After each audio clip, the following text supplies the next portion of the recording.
SoulSight. Welcome to SoulSight, a place where stories are not told to impress, but to awaken. What I'm about to share was never planned. It wasn't scripted, it wasn't staged, and it was never meant to become content. It was simply a moment that arrived on Christmas Eve and quietly rearranged everything I thought I understood about life, faith, and humanity. It was caught on camera, but what the camera captured was only the surface. The real story happened inside. Christmas Eve usually feels predictable. Lights glow, music plays, people rush with purpose, carrying gifts, expectations, and carefully rehearsed joy. That night looked the same on the outside, but something felt different. The air felt heavier, slower, as if time itself had decided to pause. I was recording casually, not for a project, not for an audience, just fragments of the night. Streetlights, empty roads, reflections in glass, moments we usually forget as soon as they pass. I didn't know the camera would become a witness. As midnight approached, I noticed something that didn't fit the celebration. A man standing alone. No decorations near him, no warmth, no movement, just stillness. At first, my instinct was the same as it always is. Look away, keep walking, stay comfortable. We are trained to do that.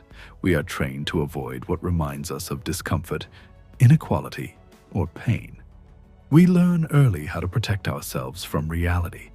But that night, my body slowed down before my mind could justify moving on. The camera stayed on. And in that moment, something uncomfortable surfaced. I realized how often we celebrate ideas while ignoring reality. We celebrate the birth of hope while walking past those who have none. We celebrate love while avoiding situations that require it. Christmas is beautiful, but it can also be blinding. That man didn't ask for anything. No sign, no gesture, no words, and that made it harder. Because when someone asks, we can decide whether to help. But when someone is simply there, we must decide who we are. As I stood there, something unsettling became clear. I wasn't recording him. I was recording my hesitation. The camera wasn't documenting poverty. It was documenting privilege. The privilege of choice. The privilege of comfort. The privilege of walking away. That realization shook me more than anything else that night.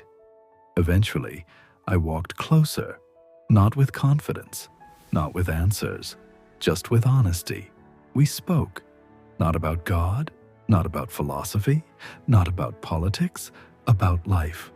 And in that quiet conversation, the world I thought I understood cracked open gently. He didn't speak like someone broken. He spoke like someone exhausted. There is a difference.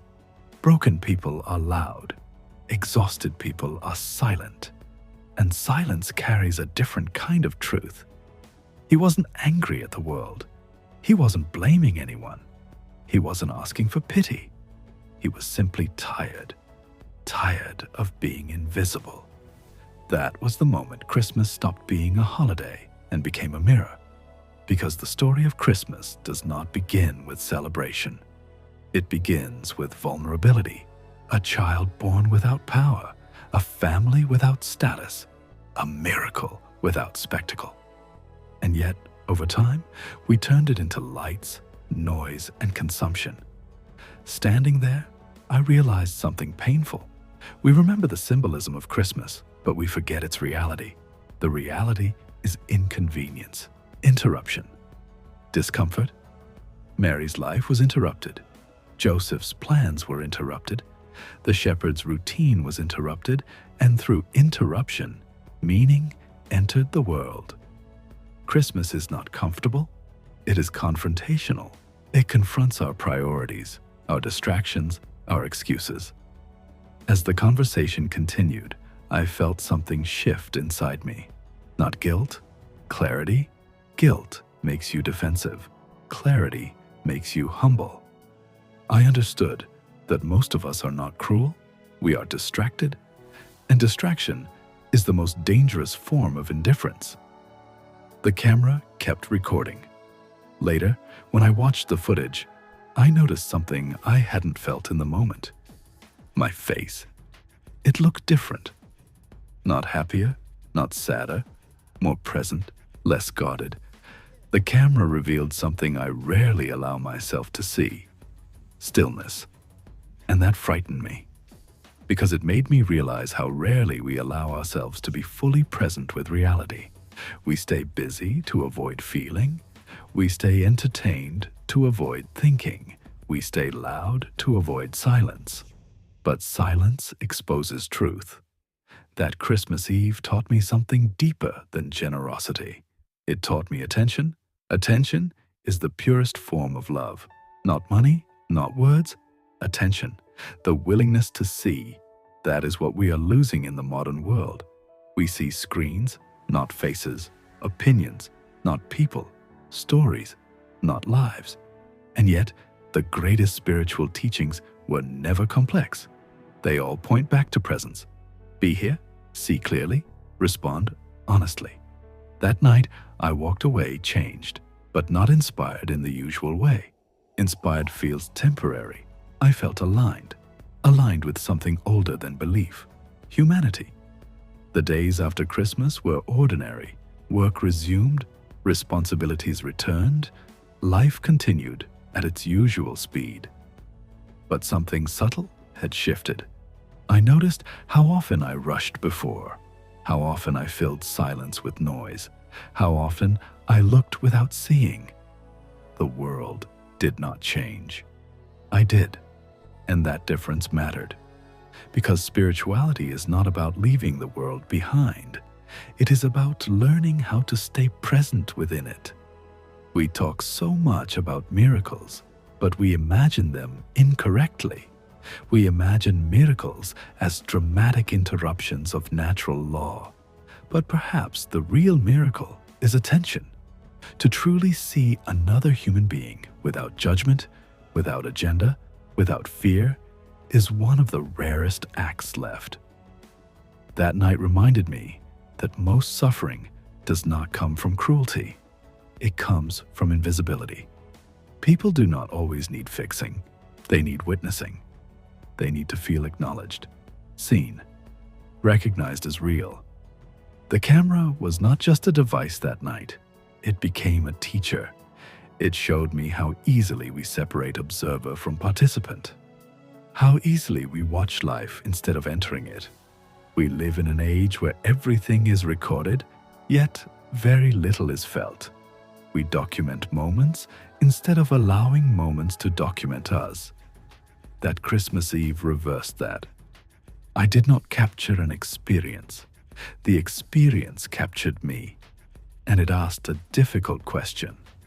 What does it mean to live consciously in a world designed to keep you distracted?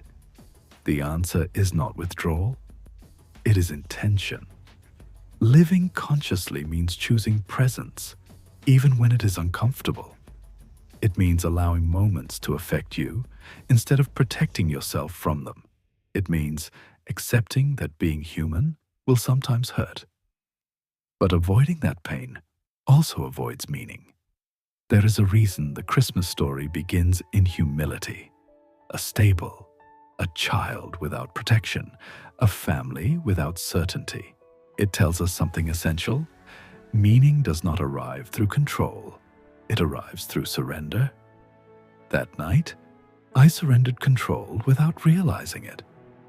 I surrendered my schedule, my comfort, my distance, and in return, I received something I did not expect. Connection. Not dramatic connection, not emotional overflow, just a quiet sense of alignment, as if something inside me said, "This is closer to who you are meant to be." That is the voice we often ignore, the voice beneath ambition, beneath fear, beneath identity, the voice that does not shout. Kindness stopped feeling optional after that. It began to feel natural. And that is another truth Christmas reveals. True generosity is not effortful. It flows when the heart is open. Effort comes from resistance. Flow comes from alignment. That man never knew the impact he had on me. And maybe that is how it is meant to be. Not every seed sees the tree it becomes. We underestimate how interconnected we are. A brief encounter can ripple outward in ways we may never witness. That is why attention matters, because you never know which moment will become someone's turning point. Christmas does not ask us to save the world. It asks us to respond to our moment, one person, one choice. That is enough. Spirituality becomes dangerous when it disconnects us from reality, but it becomes powerful when it grounds us in compassion. That night grounded me. There was no ideology, no debate, no belief system, just two human beings sharing space. And that was sacred. Sacred does not always look like ceremony. Sometimes it looks like listening without fixing. Sometimes it looks like standing still when your instinct is to walk away. The camera eventually stopped recording, but something else started. A quiet commitment to not move through life asleep. Because once you glimpse clarity, you cannot unsee it. And once you feel alignment, pretending becomes impossible. Awareness feels heavy at first because it comes with responsibility, but it also comes with freedom. The freedom to choose consciously, to live deliberately, to recognize that meaning is not hidden far away. It is waiting in ordinary moments we usually ignore. That is the gift Christmas offers when we look beyond tradition. Not nostalgia, awakening. If this story stayed with you, that is not accidental. Share what it awakened in you. Your reflection may help someone else notice their own moment. If you believe stories like this matter, stories that slow us down and reconnect us to what is real, support SoulSight by liking this video and subscribing.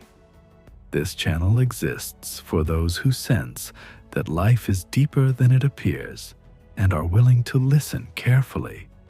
Because when we see life through the soul, we discover that meaning has been waiting for us all along.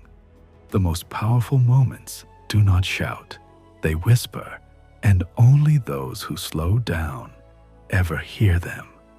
Until next time, this is SoulSight, inviting you to see life through the soul.